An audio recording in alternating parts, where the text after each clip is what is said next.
Hey, what's up? It's real talk and real tips with Craig and the Catskills. Today I'm excited because I have my first guest. Did you know you're my first guest, Mark? I know now. Good. Who are you? Introduce yourself. Let the people know. My name is Marc. My company is Meadowview Home Inspections. I am a New York State licensed home inspector. Okay, cool. So, and then I like your last name because you're French Canadian, right? That is correct. And because it's spelled O-U, because I saw your last name and I had no idea. Most people don't. So, I mean, what are some of the things that people, how do I pronounce your last name sometime? Um, Oimet, ointment. Ointment. Uh, my mother was a teacher, and probably the best one was a kid raised his hand and said, "Excuse me, Mrs. Weedwhack." Um, What? Well, we met. Yes, we met. And speaking of that, let's talk about how we met, Mark. Uh, I know we met over food and it was, I believe, via Instagram, right? yep, that's correct. Yes. So I was working with a lot of different home inspectors and they're really good. And we talked online and I know that you live, what, about an hour south of here? Yeah, yep, LaGrangeville, Dutchess. Yeah, Dutchess. so I was like, okay, well, we may not work together because I'm in the Catskills and I don't know if you're going to travel this far. But when I talk and I get good vibes from people, usually I just say, let's meet. So we met, we had a great conversation, and then I had an inspection and I invited you to come do the inspection. And we started this working relationship. And I mean, I think it's great. You can speak for yourself, but I like working with you.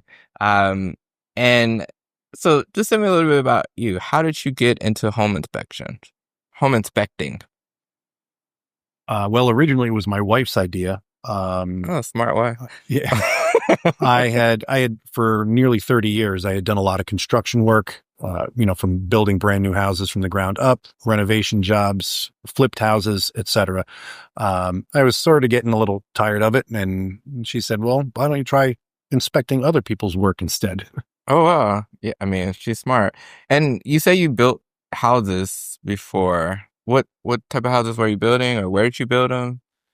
I built mostly, across the river in Dutchess County. Like I said, from the ground up, colonial type houses, 4,000 square feet. And I did most of the work. I've participated in every aspect of building, for a house, from running all the electric, plumbing, heating, roofing, siding. Oh, wow. Uh, Did you live in those houses, or you built them for other people, or I lived in two of those houses. Yeah. And then we did projects for other people as well. did you build your current house? Yes. Really? Wow. I'll have to have you over some. No. And okay, so basically what I'm hearing, and the reason why I'm gathering that you're a good home inspector, because you've seen every level of the construction process. So you know, and I mean, if you're living in a house that you built, you know what things to look for. And I'm assuming that you take courses as well, right? To be a home inspector in New York State. There is a training process that you have to go through, that every inspector, regardless of their background and their knowledge in, building trades. And then there is also, kind of like with real estate agents, there's your continuing education credits. We have to do 24 hours of training every 2 years. Okay.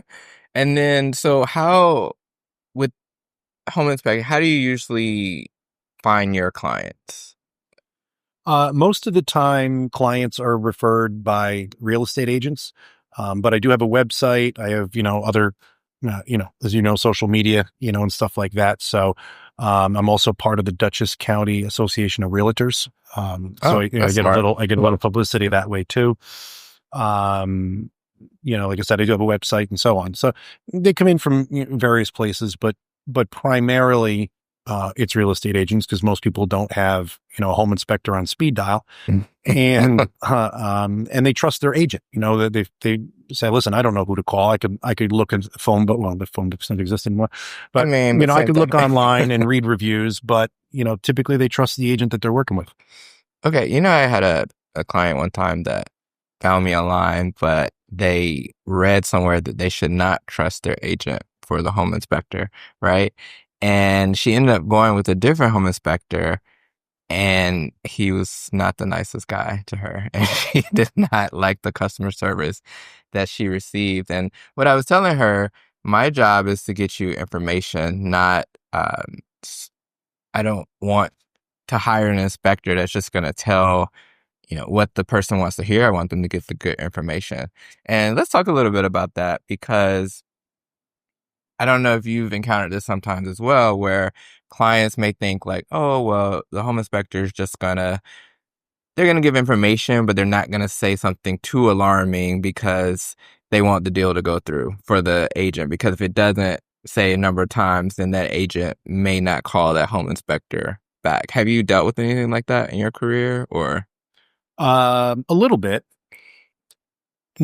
There is a little bit of a fact to that, where most people, if you're searching for a home inspector online, that is pretty, standard advice that you'll find online, to not trust the inspector that your agent, recommends, because they're just looking for a rubber stamp.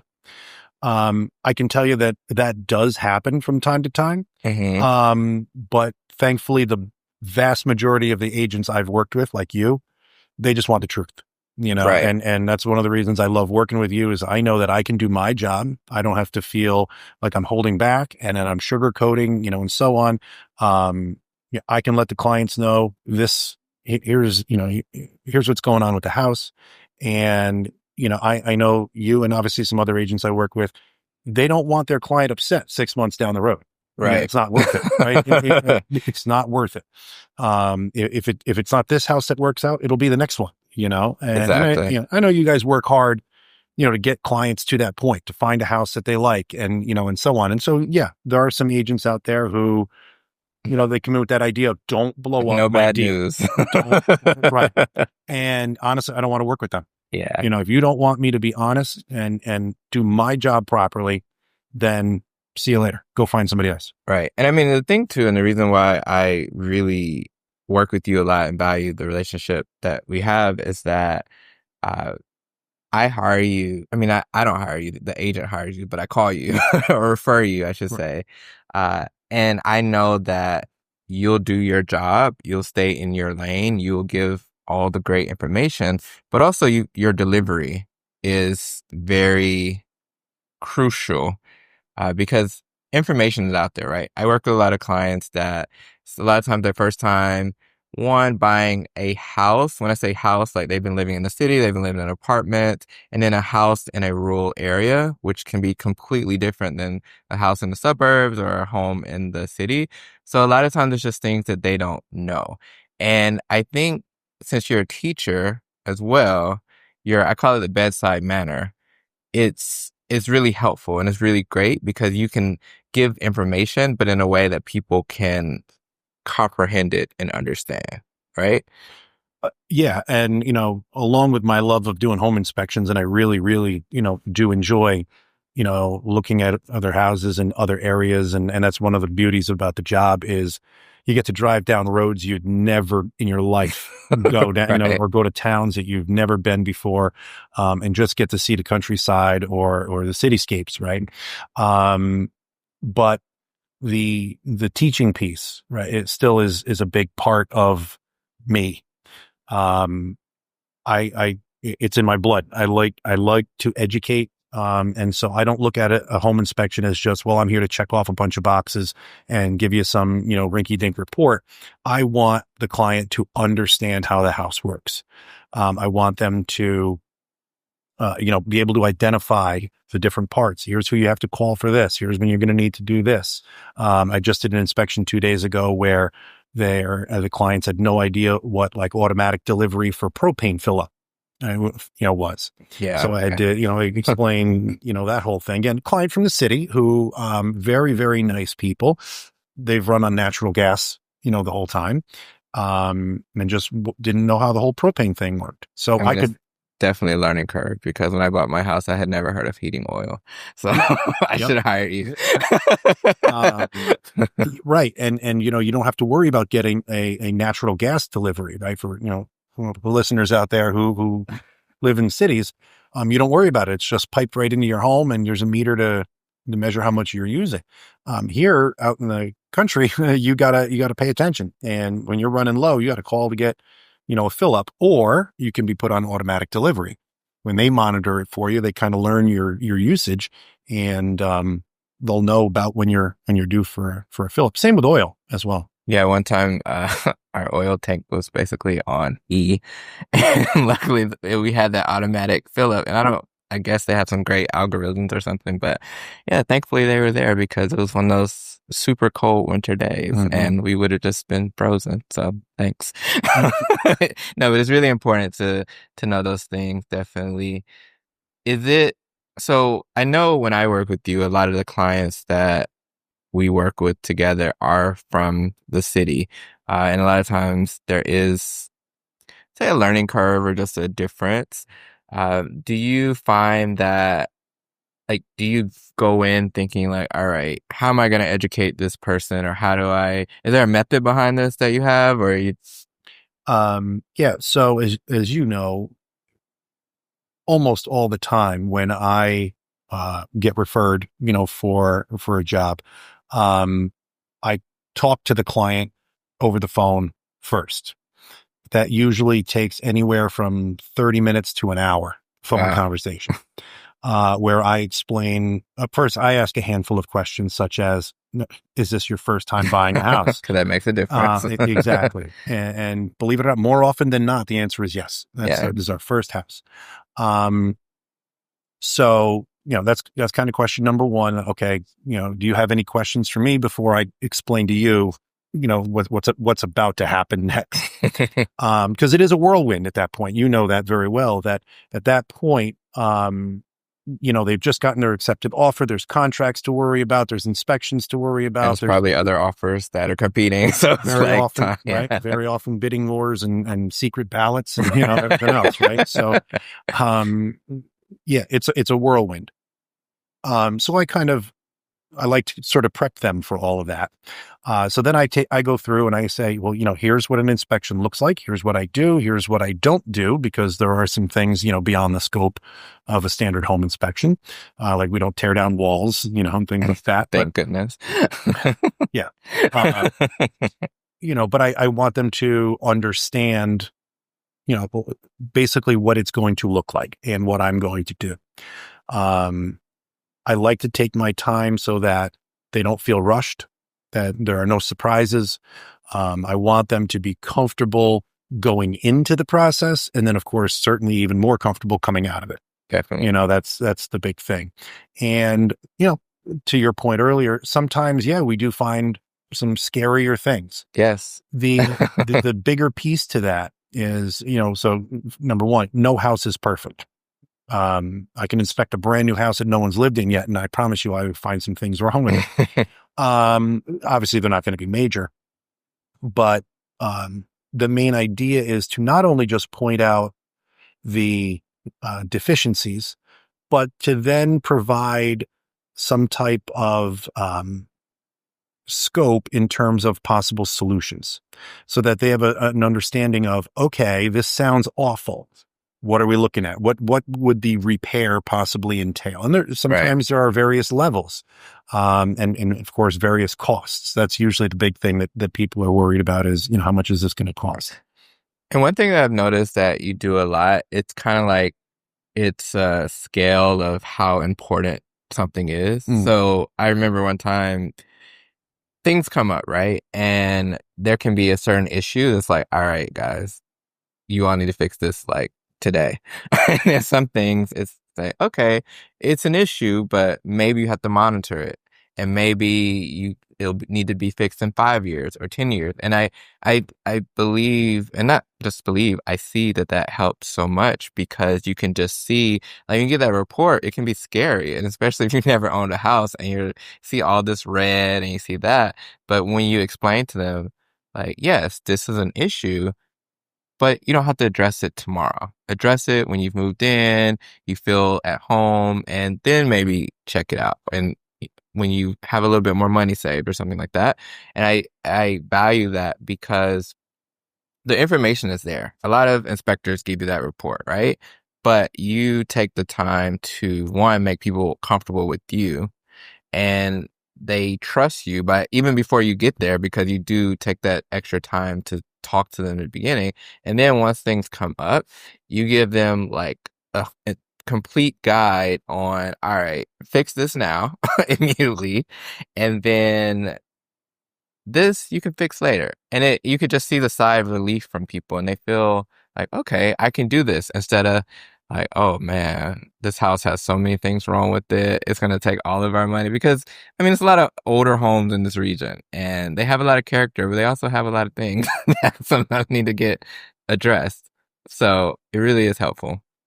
Yeah. I thank you. I You're just, again, home I inspected 2 days ago, built in 1860, and a lot of the original framing members, and so on. Although most of the house had been renovated, certainly not the main structure.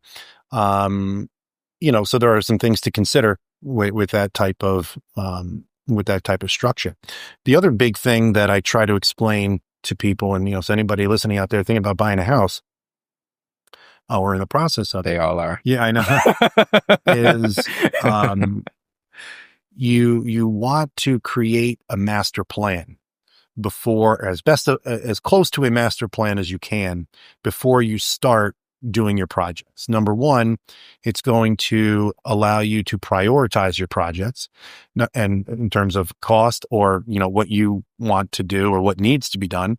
And then number two, you can possibly make provisions to make future things down the road easier. So I'll give you a quick example. Let's say the deck needs to be replaced at some point. Fine. Well, at the same time, you're thinking, well, maybe someday in the future, I'd like to run electricity out to the garage, the detached garage. So you take out the deck, you redo the deck. And then when you go to add electric to the garage, you realize, oh, we got to run the wire under the deck, and now we got to take part of the deck apart because we didn't plan for that ahead of time. Well, right. So now if you have the master plan, when you take the deck apart, you run the wire.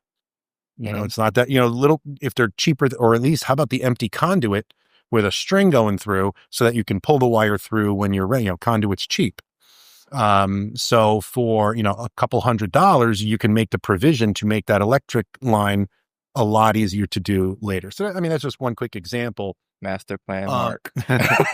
Well, look, there's a reason why when you build a brand new house from the ground up, you have architectural plans. Correct. You don't just wing it and, and start with a couple of boards and see what happens, right? You need the master plan because everything has to be properly supported, and so on. So, even when it comes to, like I said, renovations, you buy a new house, I always tell everybody, take anything that gets flagged on like my report, for example, anything that gets flagged as this should be repaired immediately or pretty soon. Mm-hmm. Obviously, don't dilly-dally on that one. But otherwise, take a few months, see how you use the space. People walk into a house and they first fall in love emotionally, right? With it, Yeah. and then I come in and I ruin their dream. You're like, this is wrong. This is wrong. Right. But, they look at the layout. They look at how the current people are using the space, and so on, and that's great. But they may realize that their flow is different. Correct. Maybe the current owners have kids and you don't, or vice versa, and things just flip flop around a lot.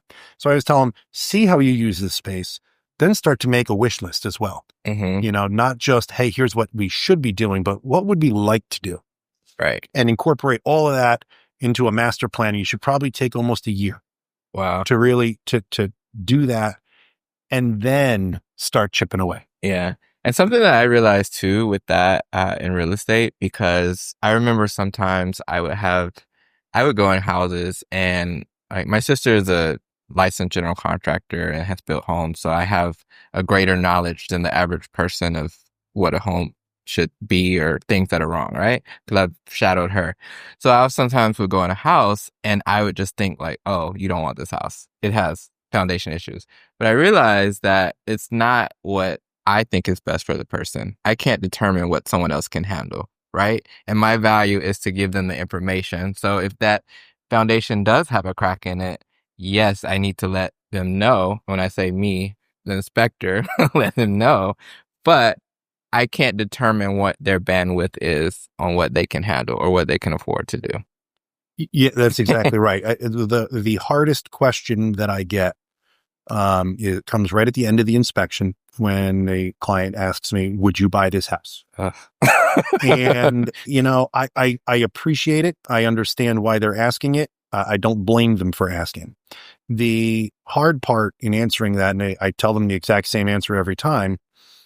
I really can't answer that for you because we likely have two different skill sets and we also have two different pocketbooks. Exactly. Right? And I've seen things that would scare most home buyers away. And the client says, "All right, we can fix that." Right. Because we don't know their budget or Yep. sometimes it's sentimental value where the price is not determined on, oh, this is going to cost. I don't care. I want this house. That view of the mountain reminds me of this. It's so many factors. And I had to learn that as an agent as well, that information, yes, but it's not about what I think is best for that person. Yeah, I agree. And, because quite honestly, to go back to that question, there have been times when I want to say, no, I would Run. not buy this. Me personally, I would not buy this house. And it's not because it's going to fall down. Mm-hmm. It's this house does not suit my needs. I don't like this. I don't like this about it. It doesn't mean it's wrong, right? There's a difference between something being defective and just something not fitting my lifestyle or, Correct. the way, my family would use the house might not be the right house for us. So would I buy it? No, Right. based on, potentially, it depends on what's your criteria. Um, but like I said, the other question I get is, can this be done? Can XYZ and the answer is always yes. Depending on how much money you have. Right. The question you should ask is, how much is it going to cost to do that? Right. And then speaking of the cost, do anything. So speaking of the cost, that's another great question because a lot of times clients will ask me, "Oh, well, how much is this going to cost?" Right? And I'm sure you get that question a lot, All the time, and we yeah. deal with this a lot. And I usually handle it as, well, I know a great contractor. You should probably talk to three of them because today's price may not be tomorrow's price. Everyone's price is not the same. It's just it's such a hard question just to directly answer. And a lot of times people want that direct answer. So I just say, let's call the experts. They can tell you. But how do you? Exactly the same thing. I do keep in touch with contractors. I have some friends who are contractors and handymen and so on. So I do keep in touch with them to try to stay abreast of roughly what they charge so that I can give, a ballpark. Right. But you're 100% right. I always tell them, you call three different people, you're going to get three different prices, but you're looking at a ballpark. So for example, I know right now, new roof, if you need your old roof stripped off and new shingles put on, the average price is about $6 a square foot.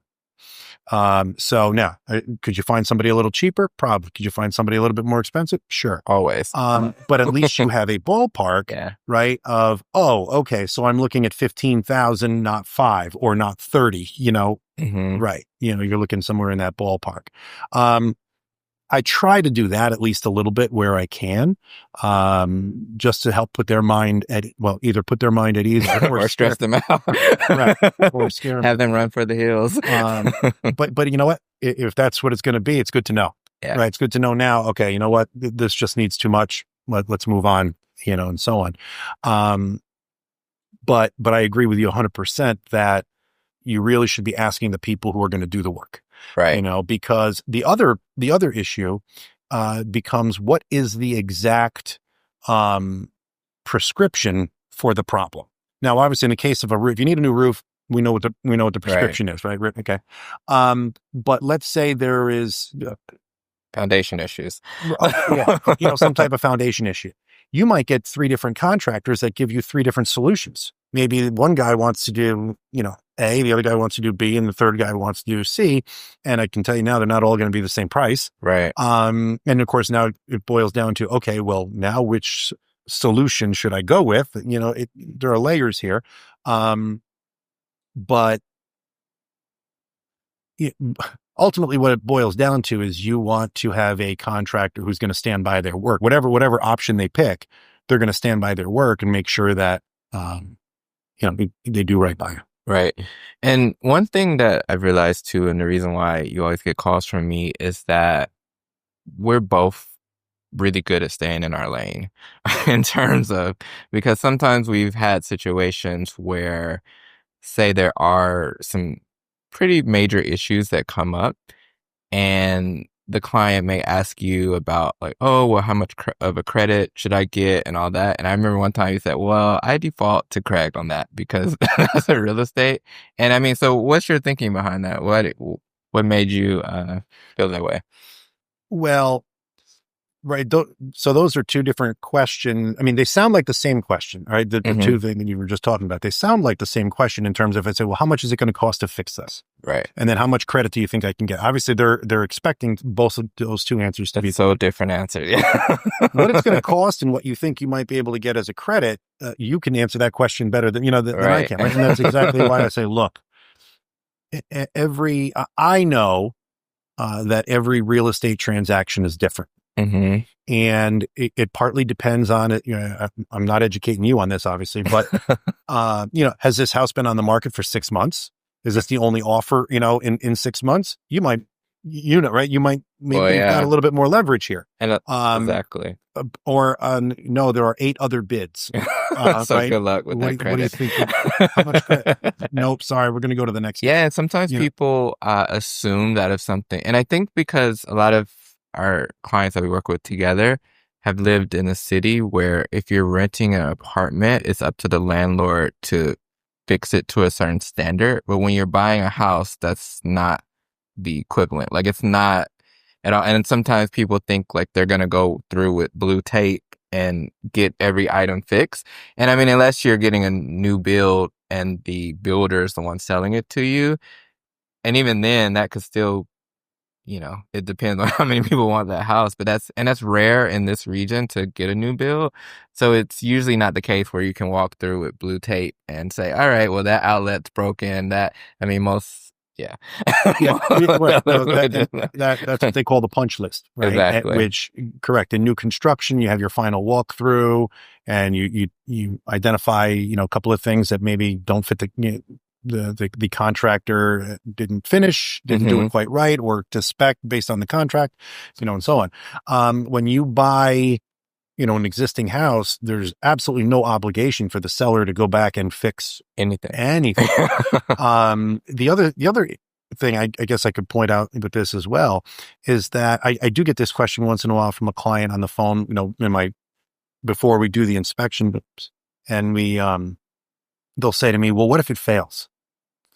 And when we do a home inspection for real estate purposes, there's no such thing as pass or fail. Oh, yeah. Like, what do you mean fail?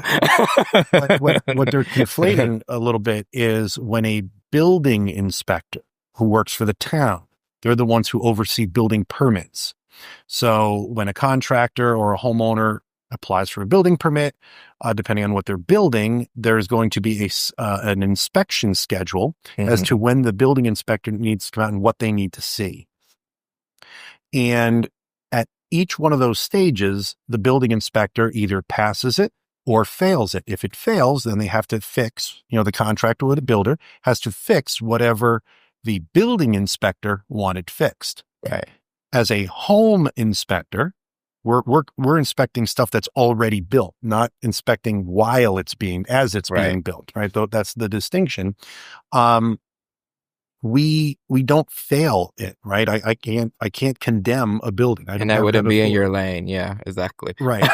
Um, our job as a home inspector is to create a list of what we call deficiencies or defects, et cetera, Hmm. meaning problems, basically. Things that we see are not safe or are about to, wear out and, so on or need to be replaced. And we can actually talk about the layers, that of the three lenses that we look at everything through, which is, safety, operation, and condition. We can look at that in a minute. Um, but during a home inspection, it doesn't pass or fail. It simply is a laundry list of here are the things that should be addressed. And I like how you said that the seller is not necessarily obligated to fix. So one question I have about that, just because it does come up, and usually I want to say 100% they've always fixed it. When there's a water test and that, I guess, quote unquote failed, and you can correct me if I'm using the wrong language. I guess in condition to close, which is necessarily not your lane, it's the attorney and everything, because usually to close, they would have to have water that is considered safe to drink, right? Yes. Yes. I mean, not your lane, but yeah. And honestly, that depends on the contract. Oh, yeah, So, that's true. so there have been a few occasions where, well, let me back up. Typically, if the house has municipal water and a public Oh, water yeah, that's supply, true. that water supply gets tested nearly, daily or whatever, and you have access to those results. So there's really no fear of Hmm. bacteria, contamination Depending on and where so you on. live. Correct.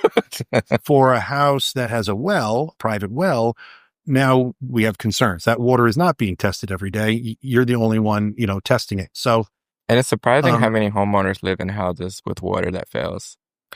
right. So the main thing that we as home inspectors recommend testing for are total coliform and E. coli. Right? So those are two different types of bacteria.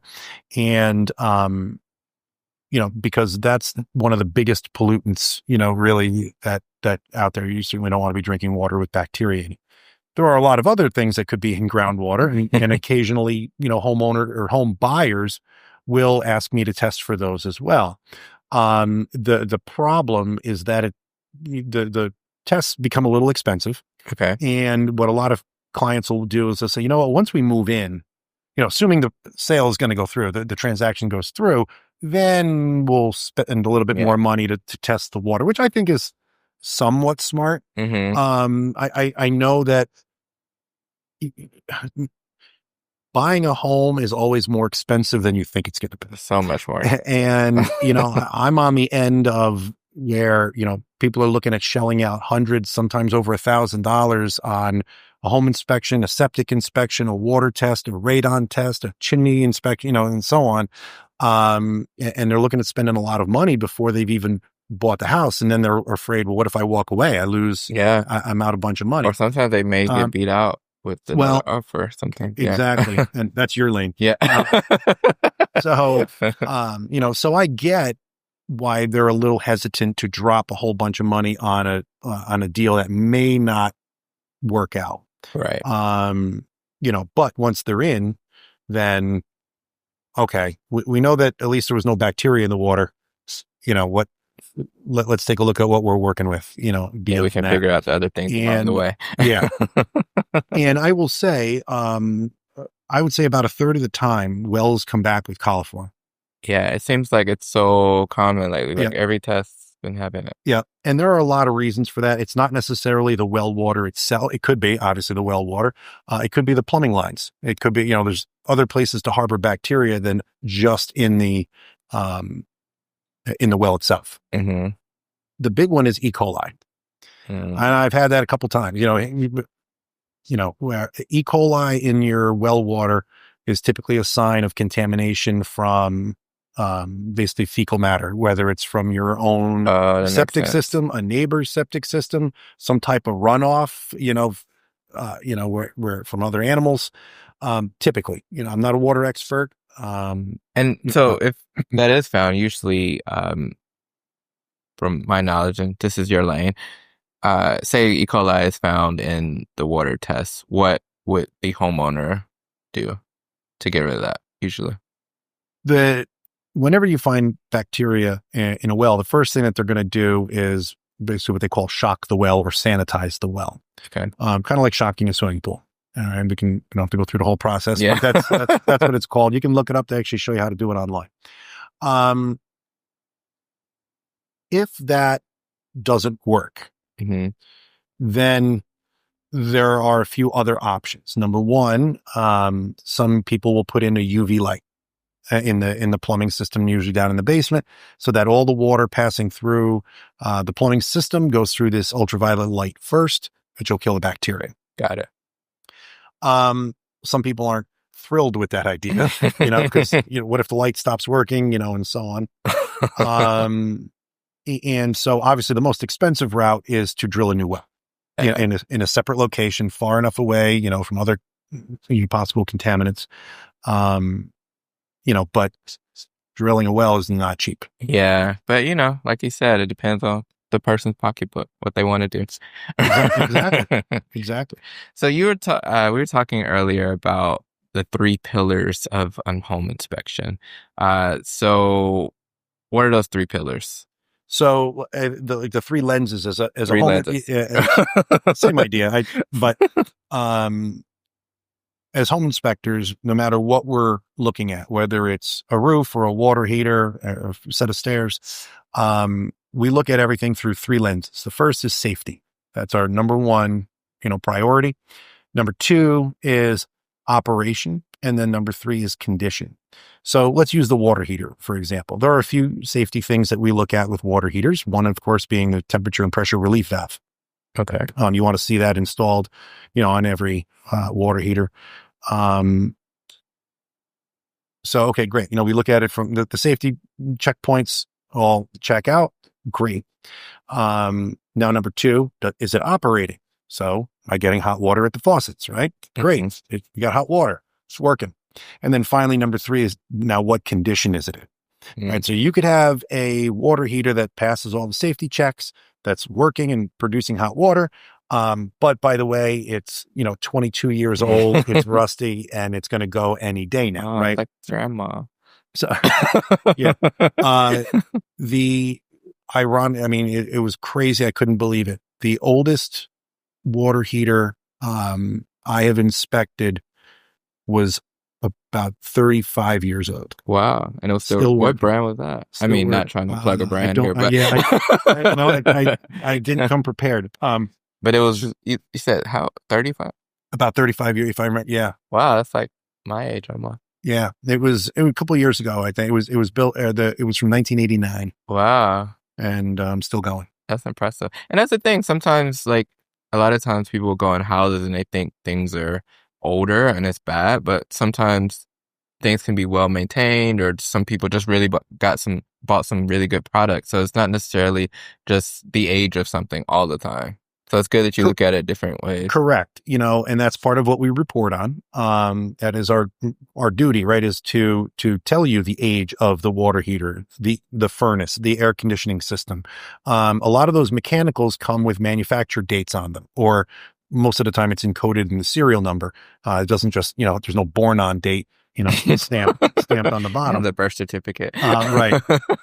Although some companies have moved to that over the last few years and just put a manufacturer date on there. But the standard was, it used to be kind of encoded in the serial number. But yeah, just because you've got a boiler, for example, that's 40 years old, it might last another 20 years. I will say, obviously, like that water heater, that's the exception, and not the rule by any stretch. I'm sure less than 1%, the water heaters. That 1% is still going strong. But exactly. So just out of curiosity, because I have a lot of clients who live in a city and they have this dream of buying a piece of land upstate and building a home on it, right? Mm-hmm. And I feel like a lot of us will go online and someone will show a video and they did it so easily and so quickly and they just glamorize it. When you were building you say you've built 2 or 3 homes in your lifetime. What advice would you give someone, or what's something that you're like, man, I wish I had known this before I started building this house? Oh, that's a good one. A lot of money. You, yeah, and money, time, and patience. That's it. Um, Money, time, and patience. yeah, the yeah, I've seen some of those things online where they do make it look kind of easy.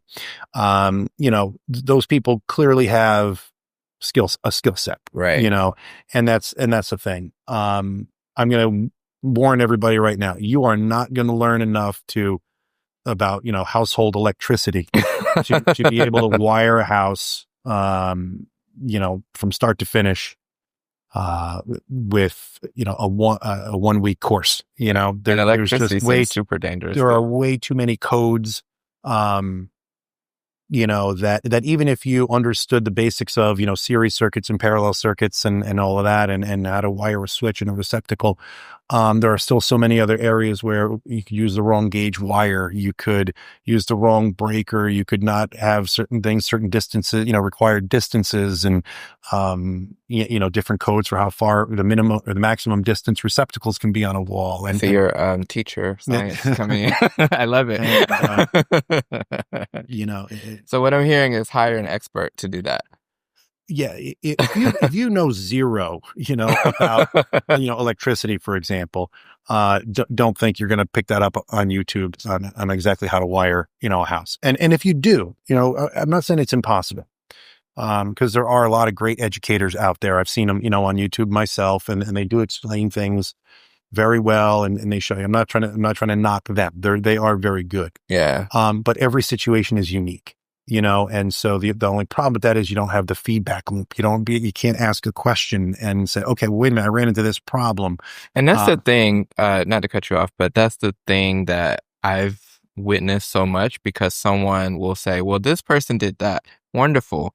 But you don't have the context of that person's individual skill set, their bank account, what region they were in. Because just for example, I grew up in Georgia, and permitting processing and it's totally different than New York State. And in New York State, it's totally different.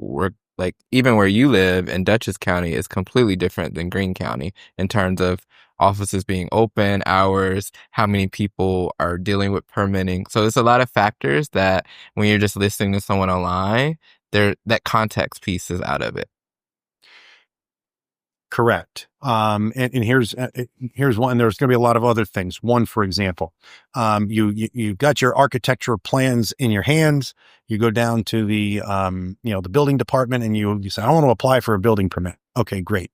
There's obviously some paperwork you have to fill out, and one of the things that you need to show proof of is workman's compensation insurance. Mm. Homeowners don't carry that, right? So they're going to go, well, where's your workman's comp? Wait, what? Right. And so now you can get it, right? You can go get it as a homeowner. But now you're going to be audited. Yeah. The contractors do this, all the time. That's their livelihood, right? So for them, they've got the certificate in hand and piece of cake. But that's just one example of all the other things that pop up. It's not just as easy as go down to Home Depot, grab some 2x4s, some nails and a hammer, and now you have a new home. We're going to slap a house together. There's a lot of other stuff, like that. And then if you don't have the cash on hand, let's say you want to build a $500,000 house. If you don't have $5,000 in your bank account, you have to get a construction loan. Yeah, and that's so now you're going to process. Correct. Now you're going to a bank. You're going to have to show them what you're doing, right? And that you're not just going to wing it.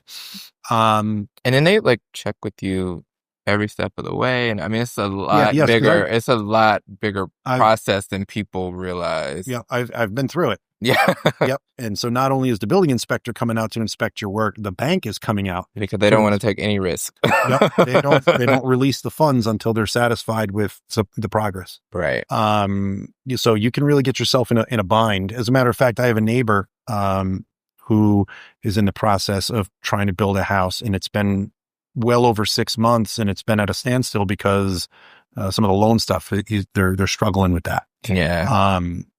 So it's be realistic and not, saying don't dream and all that, but just really know what you're getting into before you start building a house. Yeah. My recommendation is if you've never done much construction work before, Start with something that isn't terribly expensive and that's easy to fix. So like try trimming out a window. Oh You, yeah. you know, like yeah, go buy 20 feet of trim, That's good advice. of molding, and try to trim the window. And if you can do the first one, great. Do the rest. If you And I botch assume it you can all do up, that, if right? Yeah. but You yeah, can, if because I you need my windows trimmed. if you if you if you botch it up, it costs you probably less than $50. Okay. It's easy to take apart. You haven't damaged anything. You can call it, somebody else to come and fix it. If you want to build a house, Start with the trim. I mean, that's pretty solid advice because it's like you said, it's a low risk thing that if you can handle that, and you can start and build from there.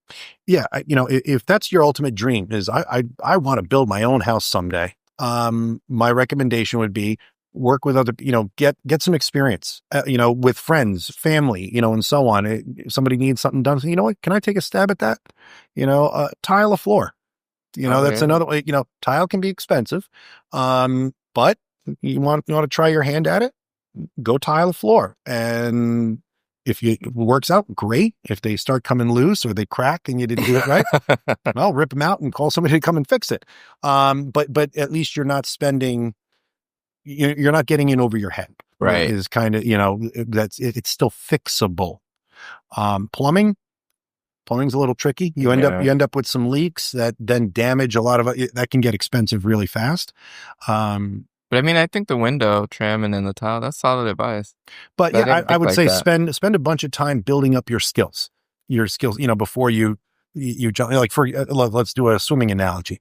Your first day, you don't just jump in the deep end, Yeah. right? You need to start out. You need the swimmies first. Yes, exactly. And it's sort of that idea. You have to build up to that and make sure, okay, I now have the skills to be able to make it, in the deep end. And even when you're, say you're super great swimmer, when someone takes you out on a boat, you're still required to wear a life jacket. So like you Yep. still, even when you're the expert, you still need some Yep. extra support. So that's a really good analogy. So thanks for coming today. I appreciate it. Not a problem. I will say I'm very grateful for the relationship that we have in terms of when I call you, you're available. And I like that I don't have to guide you in any way. You take it, people trust you. And like I said, you have really good bedside manner. So that is very helpful in terms of you communicate very challenging and expensive information to people, but in a way that they can receive it. And I believe that's why I've never had a client who did not like you. I can't say that for Give me time. So I appreciate it.